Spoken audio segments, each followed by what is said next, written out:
En una sola tumba, 2 cadáveres enterrados. Pero su economía más grande. Now, so far we have discussed the reality that money is created out of debt, through loans. These loans are based on a bank's reserves, and reserves are derived from deposits. And through this fractional reserve system, any one deposit can create 9 times its original value, in turn debasing the existing money supply, raising prices in society. And since all this money is created out of debt and circulated randomly through commerce, people become detached from their original debt, and a disequilibrium exists, where people are forced to compete for labor in order to pool enough money out of the money supply to cover their costs of living. As dysfunctional and backwards as all of this might seem, there is still one thing we have omitted from this equation. And it is this element of the structure which reveals the truly fraudulent nature of the system itself: the application of interest. When the government borrows money from the Fed, or when a person borrows money from a bank, it almost always has to be paid back with accrued interest. In other words, almost every single dollar that exists must be eventually returned to a bank with interest paid as well. But if all money is borrowed from the central bank and is expanded by commercial banks through loans, only what would be referred to as the principal is being created in the money supply. So then, where is the money to cover all of the interest that is charged? Nowhere. It doesn't exist. The ramifications of this are staggering, for the amount of money owed back to the banks will always exceed the amount of money that is available in circulation. This is why inflation is a constant in the economy, for new money is always needed to help cover the perpetual deficit built into the system, caused by the need to pay the interest. What this also means is that mathematically, defaults and bankruptcy are literally built into the system, and there will always be poor pockets of society that get the short end of the stick. An analogy would be a game of musical chairs, for once the music stops, somebody is left out to dry. And that's the point. It invariably transfers true wealth from the individual to the banks. For if you are unable to pay for your mortgage, they will take your property. This is particularly enraging when you realize that not only is such a default inevitable due to the fractional reserve practice, but also because of the fact that the money that the bank loaned to you didn't even legally exist in the first place. Unfortunately, such legal realizations are suppressed and ignored, and the game of perpetual wealth transfer and perpetual debt continues. And this brings us to the ultimate question: why? The fractional reserve policy perpetrated by the Federal Reserve, which has spread in practice to the great majority of banks in the world, is, in fact, a system of modern slavery. Think about it. Money is created out of debt. And what do people do when they are in debt? They submit to employment to pay it off. But if money can only be created out of loans, how can society ever be debt-free? It can't. And that's the point. And it is the fear of losing assets coupled with the struggle to keep up with the perpetual debt and inflation inherent in the system, compounded by the inescapable scarcity within the money supply itself, created by the interest that can never be repaid, that keeps the wage slave in line, running on the hamster wheel with millions of others, in effect powering an empire that truly benefits only the elite at the top of the pyramid. For, at the end of the day, who are you really working for? The banks. Money is created in a bank and invariably ends up in a bank. They are the true masters, along with the corporations and governments they support. Physical slavery requires people to be housed and fed. Economic slavery requires people to feed and house themselves. It is one of the most ingenious scams for social manipulation ever created, and at its core, it is an invisible war against the population. Debt is the weapon used to conquer and enslave societies, and interest is its prime ammunition. And as the majority walks around oblivious to this reality, the banks, in collusion with governments and corporations, continue to perfect and expand their tactics of economic warfare, spawning new bases, such as the World Bank and International Monetary Fund, while also inventing a new type of soldier, the birth of the economic hitman.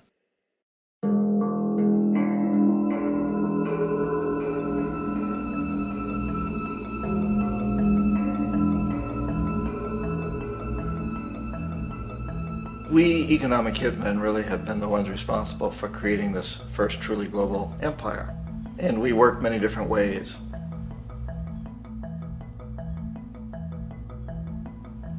But perhaps the most common is that we will identify a country that has resources our corporations covet, like oil, and then arrange a huge loan to that country from the World Bank or one of its sister organizations. But the money never actually goes to the country. Instead, it goes to our big corporations to build infrastructure projects in that country, power plants, industrial parks, ports, things that benefit a few rich people in that country, in addition to our corporations, but really don't help the majority of the people at all. However, those people, the whole country is left holding a huge debt. It's such a big debt they can't repay it, and that's part of the plan, that they can't repay it. And so at some point, we economic hitmen go back to them and say, listen, you owe us a lot of money, can't pay your debts, so sell your oil real cheap to our oil companies. Allow us to build a military base in your country, or send troops in support of ours to someplace in the world like Iraq, or vote with us on the next UN vote. To have their electric utility company privatized and their water and sewage system privatized and sold to U.S. corporations or other multinational corporations. So there was that whole mushrooming thing, and it's so typical of the way the IMF and the World Bank work, that you put a country in debt, it's such a big debt it can't pay it, and then you offer to refinance that debt and pay even more interest. And you demand this quid pro quo, which you call a conditionality or good governance, which means basically that they've got to sell off their resources, including many of their social services, their utility companies, their school systems sometimes, their penal systems, their insurance systems, to foreign corporations. So it's a double, triple, quadruple whammy. The precedent for economic hitmen really began back in the early 50s when democratically elected Mossadegh, who was elected in Iran, he was considered to be the hope for democracy in the Middle East and around the world. He was Time Magazine's Man of the Year. But one of the things that he'd run on and began to implement was the idea that foreign oil companies needed to pay the Iranian people a lot more for the oil that they were taking out of Iran. The Iranian people should benefit from their own oil. Strange policy. We didn't like that, of course. But we were afraid to do what we normally were doing, which was to send in the military.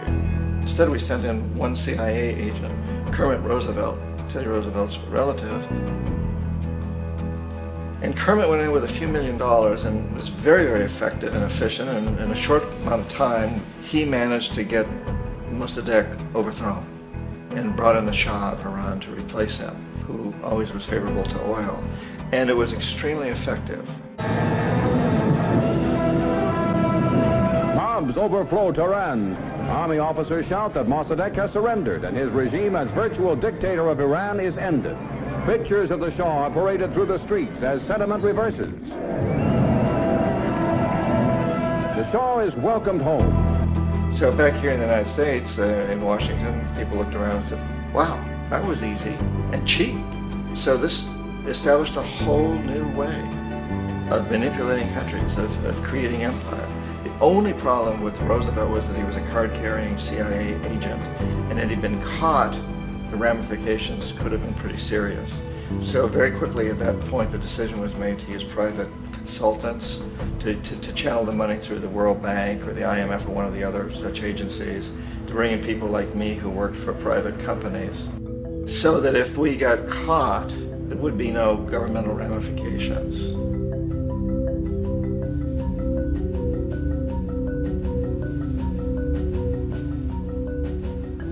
When Arbenz became president of Guatemala, the country was very much under the thumbs of United Fruit Company, the big international corporations. And Arbenz ran on this ticket that says, you know, we want to get the land back to the people. And once he took power, he was implementing policies that would do exactly that, give land rights back to the people. United Fruit didn't like that very much. And so they hired a public relations firm, launched a huge campaign in the United States to convince the United States people, the citizens of the United States, and the press of the United States, and the Congress of the United States, that Arbenz was a Soviet puppet, and that if we allowed him to stay in power, the Soviets would have a foothold in this hemisphere. And that at that point in time was a huge fear on everybody's mind, the Red Terror, the Communist terror. And so, to make a long story short, out of this public relations campaign came a commitment on the part of the CIA and the military to take this man out. And in fact, we did. We sent in planes, we sent in soldiers, we sent in jackals, we sent everything in to take him out, and did take him out. And as soon as he was removed from office, the new guy that took over after him basically reinstated everything to the big international corporations, including United Fruit.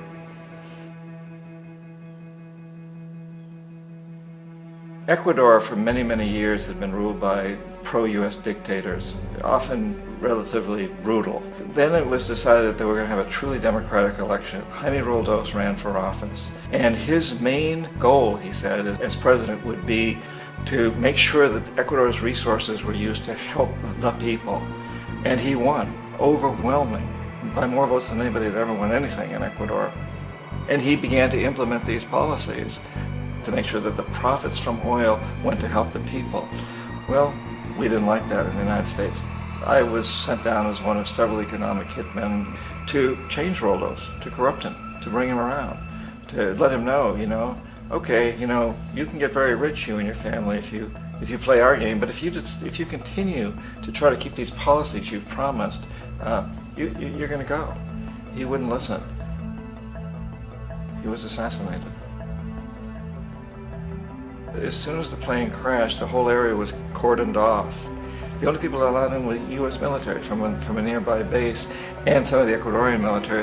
When an investigation was launched, two of the key witnesses died in car accidents before they had a chance to testify.